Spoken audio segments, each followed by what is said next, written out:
Thank you very much for joining us here today. I'm going to take a little bit of your time to talk through the role of AI in improving cloud detection and response. Take a little look back at the kind of industry, the space of AI, and how we've developed and seen that technology grow, and how it's really becoming something that is accessible for everyone. We're then going to have a look at introducing cloud detection and response to address some of the concerns that are hitting that space, and how AI and machine learning can be utilized as a way of improving the abilities of that technology. And then we'll just wrap things together with an idea of where we think that space is going and the necessity for that kind of technology.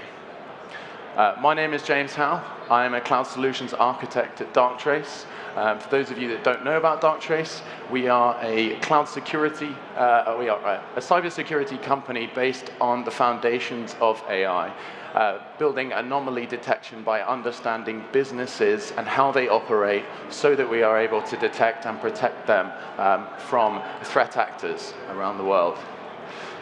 Kicking things off with, I think, a bit of a recap to center our understanding of the technology and the concerns that there are around AI and how we can utilize that technology on the defensive, but really how it's becoming so accessible to everyone that we can see it speeding up elements of the attacker's pathway. And really, if we take a little look back at the industry here, we see in the 2010s the adoption of AI by kind of innovators and early industry adopters, these organizations that really developed that system at the start, companies like Darktrace, OpenAI, and we saw a whole slew of solutions brought out by cloud service providers like AWS, who were bringing out solutions to help solve business problems using AI. And that really put AI in the hands of technical professionals everywhere and helped them and gave them the ability to solve complex problems quickly and ultimately speed up the abilities of their technical teams, both in kind of the DevOps and business side of things. But then really where it became a household name is where we see in the early 20s, we see the creation of large language models and generative AI solutions that made the technology so easily accessible for everyone. This is where it moved away from being a business-based solution to something that anyone could use in order to do simple kind of research on a particular industry. If they were interested in some random topic, it just made information so easily accessible. That information led to speed in research, automation of simple tasks, so that, I don't know, I started using it at university, where you take a simple bit of code that's a little problem, and instead of it taking you hours to comb through different bits of information online, you could just give ChatGPT your code and you find out you've missed a semicolon somewhere. Ultimately now, we can see that technology is so accessible, we have to ask ourselves, is that going to speed up the degree of which attacks happen in our environment? Now, I think if we look at AI and think of how it's speeding up attacks, it can be quite difficult to think of the specific ways in which we are able to, the concerns that we have to overcome. Here we can see, though, that if we break it down into something like the cyber kill chain, which is something that's very familiar to us when we're thinking about attacks and breaking those down into the subsections that exist there, if we take the first three steps here and just look at perhaps reconnaissance. Now, in the way that we're using AI for our everyday lives, it's in that research phase. So a threat actor has that same ability to use these solutions, web scrapers, as well as publicly accessible domains, to target industries for perhaps social engineering, to understand more about an organization, as well as targeting specific endpoints that relate to perhaps AWS, if that company is running it. That really summarizes how it's speeding up that process. This may have taken days or weeks. Now it takes hours or even minutes to have a full understanding of an organization and how you can begin to target them. And then if we think one step further, We're now thinking that we've done kind of the research involved, and we're looking now at kind of weaponization. If we take those endpoints that we found in that process and now start to think of maybe a supervised machine learning system that knows about the attack paths in the industry, an AI that's trained on that will be able to adapt to whatever endpoint it finds itself in and ultimately be able to take on these kind of incidences at a much greater speed. This really leads us to an understanding of delivery, and I think it's worth noting here that it's delivery not just in the cloud, but in hybrid environments. You potentially have an on-premise infrastructure, cloud infrastructure, as well as maybe email platforms as well. And we need solutions that are able to kind of bring these things together and help protect the interconnected network. And for delivery, perhaps the target point comes from the reconnaissance, or perhaps the reconnaissance led to an access point on the network, which leads you into the cloud. Ultimately, we need ways of protecting ourselves against all of these things and utilize the same technology to speed up the defense here, as well as the expected offensive measures that can take place.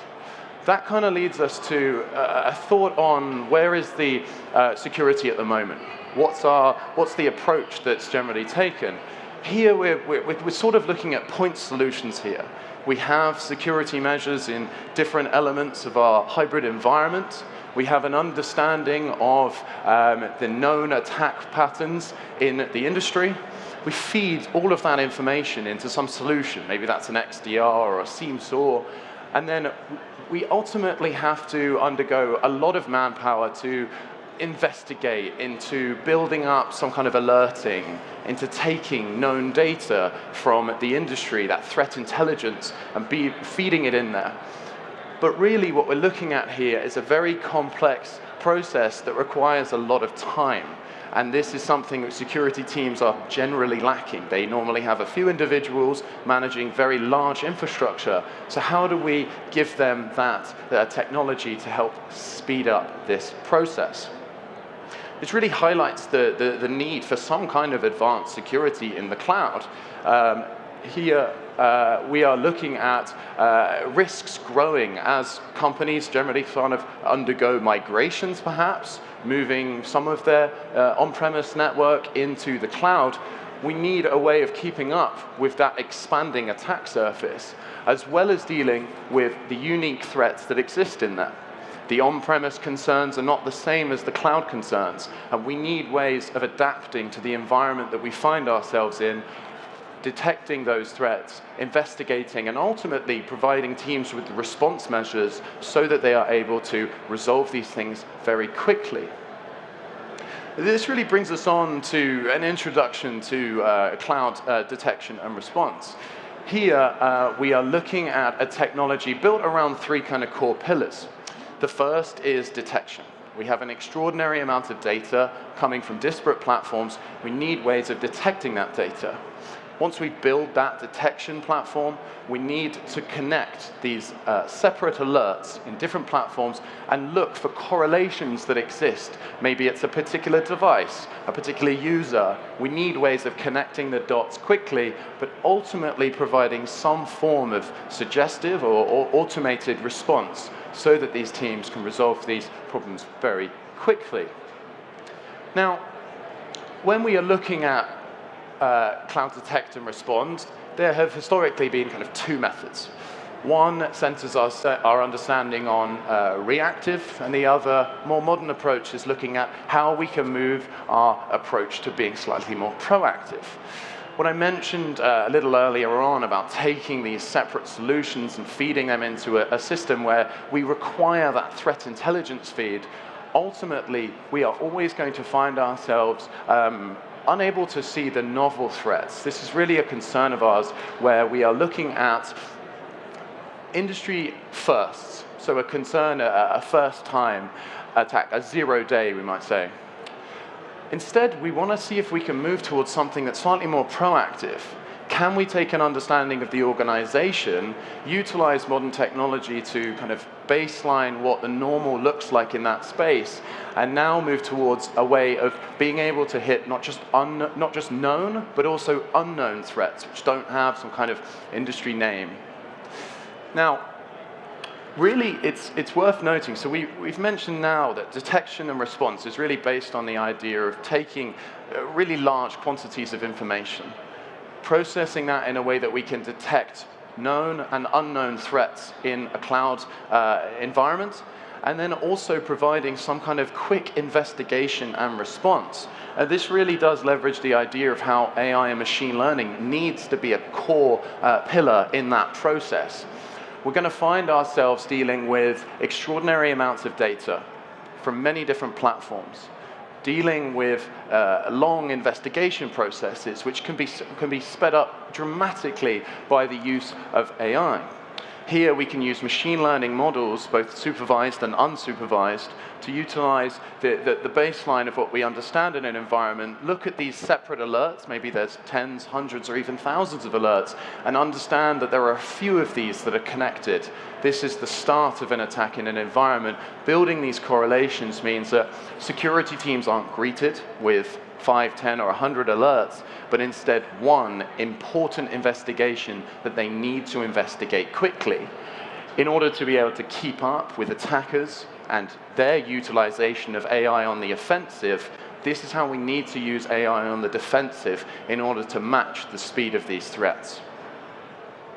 Now, there are a few different ways of looking about how we can take on this technology.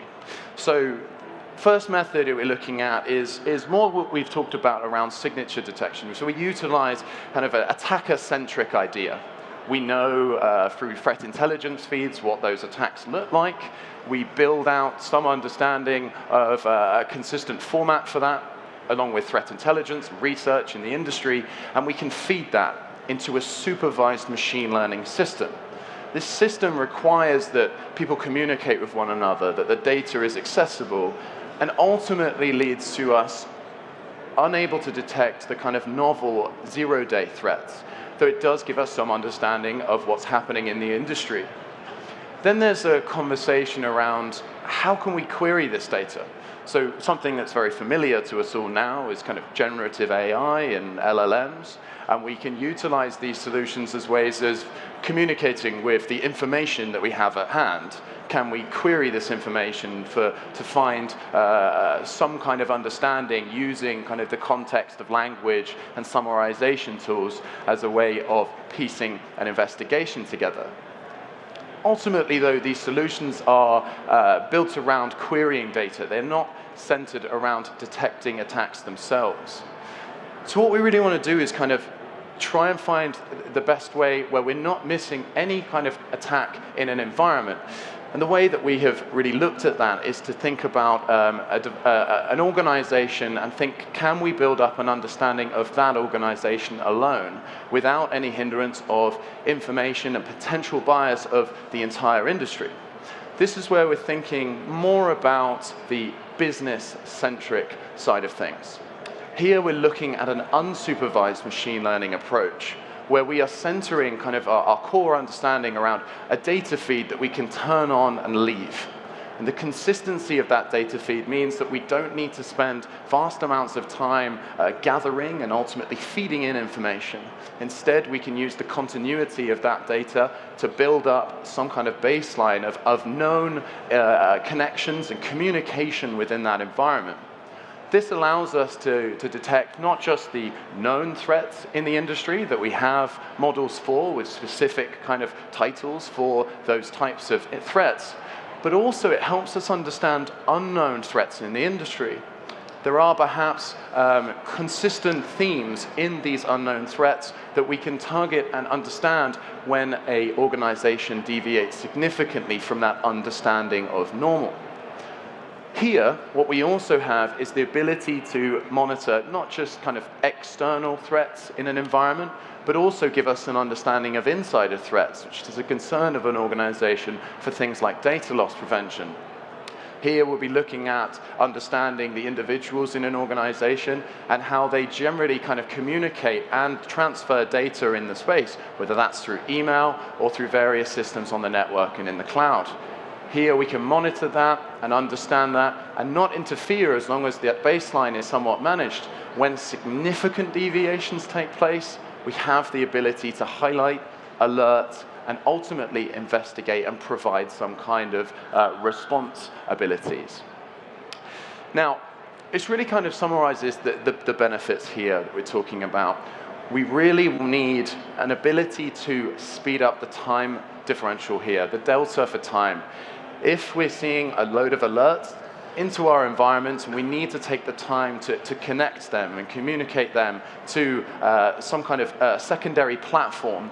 All of this is time where AI can be used on the offensive to get ahead of us. We need to use AI as our ability to remain ahead of the attacks. Here we're looking at the reduction in time for your security individuals by being able to correlate those threats into clear understanding reports. This is where we talk a lot about time to meaning. Here we're also looking at improving that threat detection by looking at both known and unknown threats in that environment. And finally, increased efficiency. Security teams are, normally outnumbered 10-to-1 by their DevOps counterparts, and so we need the ability to give them the efficiency in tooling so that they can keep up with the creation of assets inside of this environment, whether that be in AWS, as well as giving them the time to investigate and respond if necessary. And that really kind of brings us to the final element here, which is the future of AI in cloud security.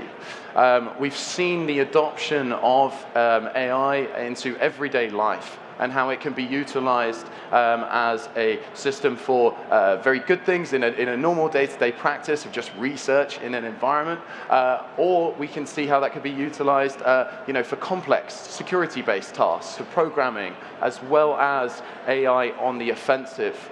And it's this middle point that really centers our need to keep up with the dynamic nature and speed of those threats. Can we keep up with the speed that they can research multiple companies at one time?